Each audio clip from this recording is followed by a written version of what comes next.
Olá, caríssimos e caríssimos. É uma alegria muito grande estar aqui falando com vocês nesse vídeo, na nossa simplicidade, nas nossas perspectivas, nas nossas reflexões.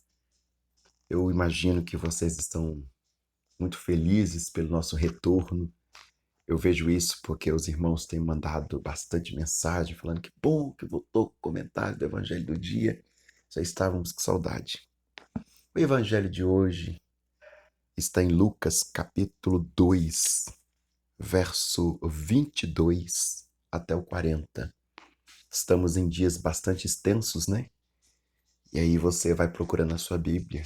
E enquanto isso, evidentemente, eu quero te agradecer por toda essa parceria, por se inscrever em nosso canal, por mandar para nós o seu testemunho, por colocar aqui embaixo o seu pedido de oração, colocar aqui embaixo o seu testemunho, enfim, que o nome do Senhor, de fato, aqui neste canal, está sendo glorificado. Não é o nosso propósito trazer polêmicas, falar mal de vida alheia. O nosso propósito aqui neste canal é falar bem do nome que está acima de todo nome, que é o nome de Jesus Cristo. O evangelho de hoje, como eu disse, está em Lucas capítulo 2, do verso 22 até o 40. Proclamação do evangelho de Jesus Cristo, passando os dias da purificação deles, segundo a lei de Moisés, levaram o menino a Jerusalém para o apresentar ao Senhor, conforme o que está escrito na lei do Senhor. Todo primogênito será consagrado ao Senhor. Também foram para oferecer sacrifício, segundo o que está escrito na referida lei: um par de rolinhas ou 2 pombinhos. Em Jerusalém havia um homem chamado Simeão. Este homem era justo e piedoso e esperava a consolação de Israel, e o Espírito Santo estava sobre ele. Ele tinha recebido uma revelação do Espírito Santo de que não morreria antes de ver o Cristo do Senhor. Movido pelo Espírito, ele foi ao templo, quando os pais trouxeram o menino Jesus, para fazerem com ele o que a lei ordenava.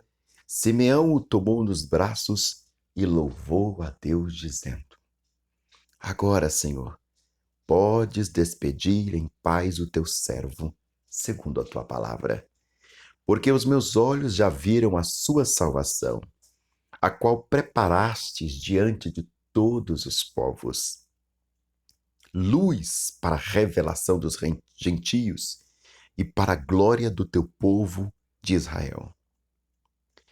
E o pai e a mãe do menino estavam admirados com o que se dizia a respeito dele. Simeão os abençoou e disse a Maria, mãe do menino: Eis que esse menino está destinado tanto para a ruína como para a elevação de muitos em Israel, e para ser alvo de contradição, para que se manifestem os pensamentos de muitos corações. Quanto a você, Maria, uma espada atravessará sua alma. Havia uma profetisa chamada Ana, filha de Fanuel, da tribo de Assé. Ela era bem idosa, tendo vivido com o marido 7 anos desde que tinha se casado. Agora era viúva de 84 anos. Ela não deixava o templo, mas adorava noite e dia, com jejuns e orações. E chegando naquela hora, dava graças a Deus e falava a respeito do menino a todos os que esperavam a redenção de Jerusalém. Depois de terem cumprido tudo, conforme a lei do Senhor, voltaram para a Galiléia, para a cidade de Nazaré. O menino crescia e se fortalecia, enchendo-se de sabedoria, e a graça de Deus estava sobre ele. Palavra de salvação. Glória a vós, Senhor. Caríssimos e caríssimas, nós estamos diante de um texto belíssimo da Escritura, onde nos mostra, em cenas raríssimas, a infância de Jesus. Jesus com uma família do contexto judaico, sendo, na liturgia judaica, apresentado ao templo, conforme as suas tradições. No texto, nós temos uma gama de personagens. O próprio Jesus como protagonista, nós temos Simeão, o velho sacerdote, nós temos uma profetisa, uma senhora idosa de 80 e poucos anos, viúva, temos os pais da criança, né, que ficam admirados, em especial a sua mãe, que recebe uma palavra um tanto dura do sacerdote. Enfim, é uma cena rica de personagens, de informações e de acontecimentos. A primeira coisa que a gente observa aqui é que Jesus está sendo levado ao templo para cumprir com a tradição do povo judeu. Muitas pessoas, ao apresentar as nossas criancinhas lá na igreja, né, faz umas pirracinhas do tipo: nós apresentamos a nossa criança aqui no templo porque Jesus foi apresentado no templo. Mas não percebem que o rito que nós fazemos ao apresentar as nossas crianças está completamente distante do rito que está acontecendo aqui no texto. No devido tempo, nos dias conforme a lei do Senhor, é o 8º dia, onde a criança é circuncidada. Só os meninos são apresentados no templo. Aqui é um templo, aqui tem um sacerdote. As nossas crianças não são circuncidadas. As nossas crianças podem ser apresentadas tanto meninos como meninas. Nós não temos templo. Nós temos congregações, assembleias, salas de reunião, porque a igreja é o povo reunido. Temos catedrais, temos basílicas, sedes. Templo não. O templo é a igreja. O templo hoje somos nós. Não há sacerdote em nosso meio, porque Jesus é o único sacerdote da igreja. Logo, todos os seus santos pastores, pastoras, padres, bispos, todos são ministros de Deus. Não são sacerdotes.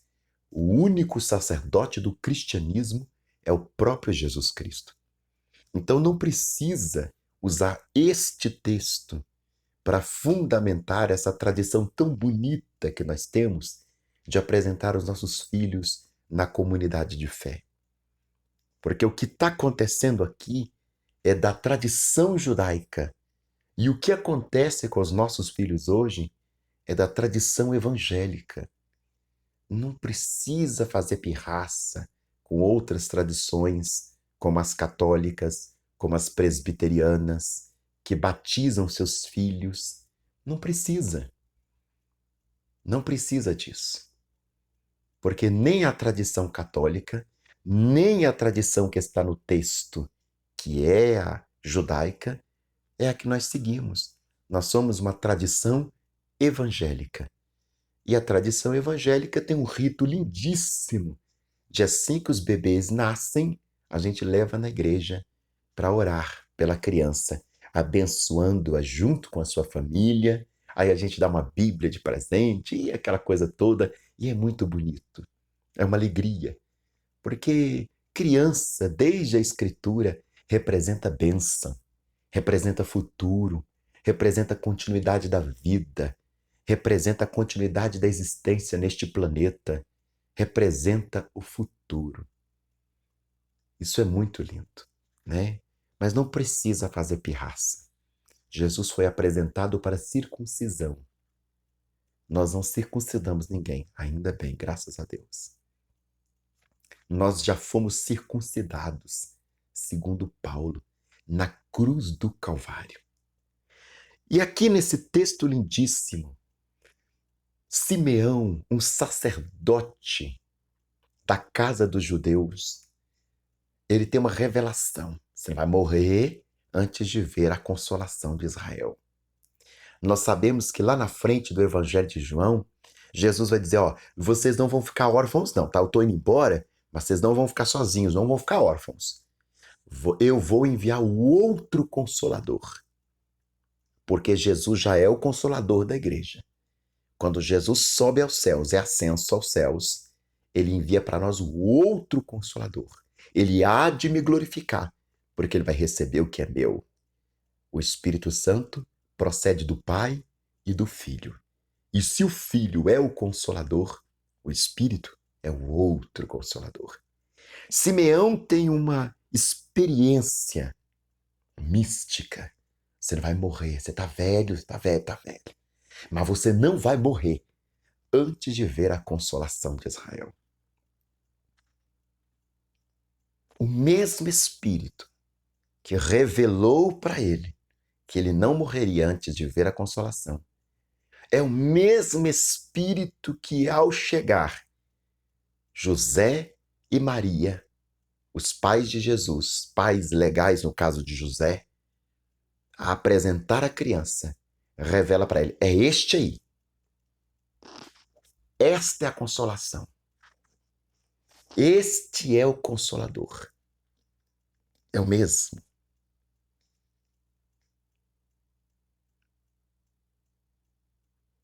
E ele começa a cantar. Porque quem vê a resposta da promessa não tem outra reação senão cantar. A própria Bíblia diz, quem está alegre, canta. E ele se alegra de tal forma que ele não consegue esconder a sua alegria e tem que expressá-la. Agora, ó Senhor, pode despedir em paz o teu servo. Agora eu posso morrer em paz. É isso que ele está dizendo. Segundo a tua palavra, porque os meus olhos, que o Senhor prometeu que veria o Consolador, viu. A promessa está concluída. Estou satisfeito. Tem pessoas na igreja que não se satisfazem de jeito nenhum.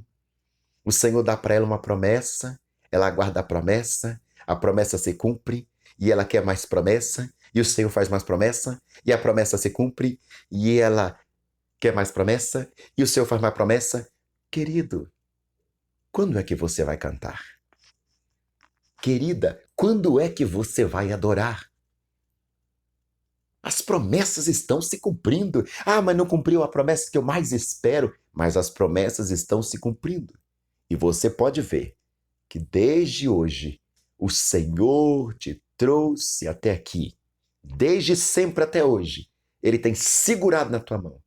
E se ele segura a sua mão, ele vai permanecer. Tem um louvor que a gente canta, né?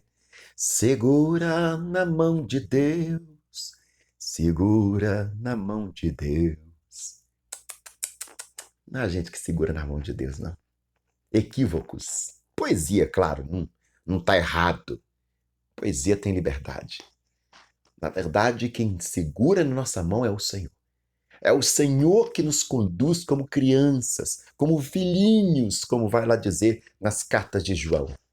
Filhinhos! O Senhor nos conduz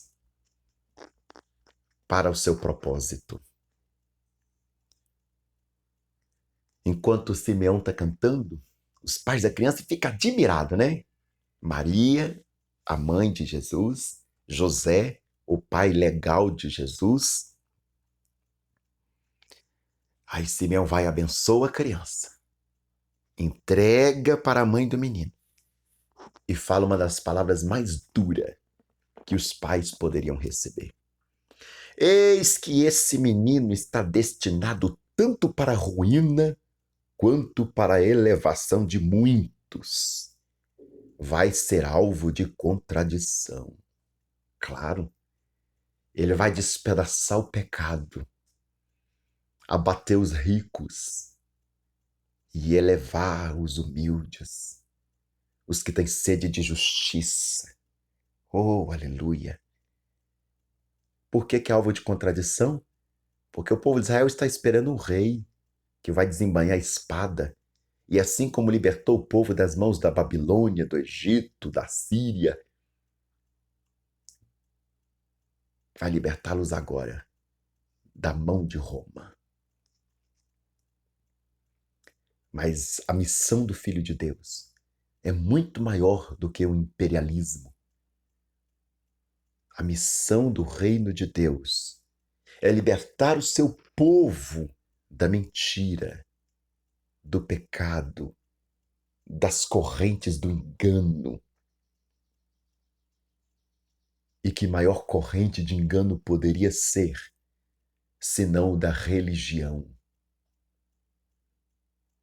Jesus quer libertar o seu povo da religião. Mais do que ritos, ele nos quer fazendo experiências nele, fazendo experiências divinas. Karl Rahner, grande teólogo do Concílio Vaticano II, ele vai dizer: ou a igreja do século XXI será mística ou não será igreja. Não tem sentido ser igreja sem espiritualidade. Não tem sentido ser igreja sem experiência de Deus. Um dos grandes temas da Escritura é: conheçamos e prossigamos em conhecer ao Senhor. Não tem sentido ser igreja sem fazer uma experiência do Deus revelado na Bíblia. Como vai dizer o pastor Paul Young-Cho, falecido no ano passado, em 2021.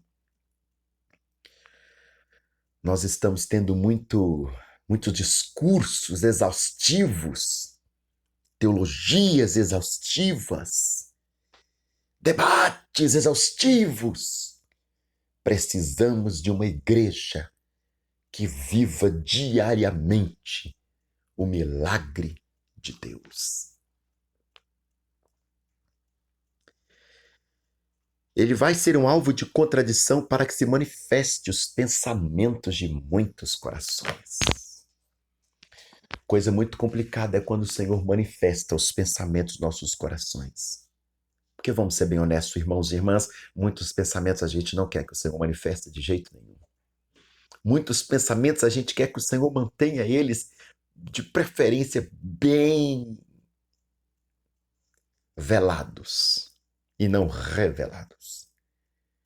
Aí ele vira para Maria e fala: quanto a você, uma espada transpassará sua alma. Você se lembra que quando o Senhor expulsou o homem e a mulher do jardim, ele colocou 2 anjos na porta do jardim e uma espada flamejante? O que Jesus vem fazer na cruz do Calvário é colocar a gente de novo dentro do jardim. Assim como o homem e a mulher foram expulsos, Deus chama o homem e a mulher para dentro do jardim de novo. Muitas pessoas sofreram ao ver Jesus pregado na cruz. Muitos amigos, discípulos, seguidores, muitos. Mas ninguém sofreu tanto como a sua própria mãe. Depois de Jesus, só ela pode experimentar, um sofrimento de ver o seu filho inocente pregado na cruz como maldito, como bandido, como um criminoso entre as pessoas de pior espécie, um santo crucificado no meio de ímpios. Ela é a primeira pessoa que faz a experiência de salvação. É a primeira pessoa que faz a experiência de Deus. Lucas mesmo que diz, quando o anjo do Senhor fala: alegra-te, cheia de graça, o Senhor é contigo. Ela podia rejeitar tudo aquilo, mas ela acolhe a mensagem da salvação, permitindo ser o seu ventre, porta de entrada do bom pastor a este mundo.